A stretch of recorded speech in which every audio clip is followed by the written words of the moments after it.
From the 1860s to the 1990s, several thousand Aboriginal students were taken from their homes and placed in Indian residential schools by the Canadian government. The pain and abuse endured in these schools lived on through generations of survivors. Abuses in the schools did not surface in mainstream society until the late 1960s, and still goes unknown to many Canadians.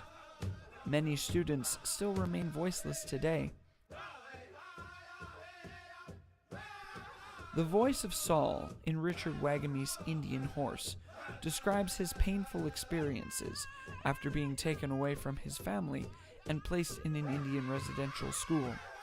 Through the darkness that he endured, Saul found some light in something he loved: hockey. This novel is a good tool for students, parents, and survivors of Indian residential schools to acknowledge the history and promote healing across Canada. As a 21st century citizen of Canada, it is essential to acknowledge every piece of our history and not skim over the parts that are hard to read.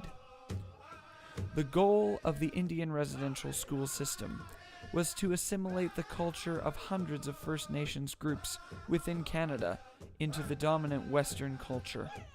Today, we are able to recognize that they were unsuccessful in abolishing these cultures, and indeed the languages and identities of First Nations, Métis, and Inuit cultures remains a firm part of what it means to be Canadian today.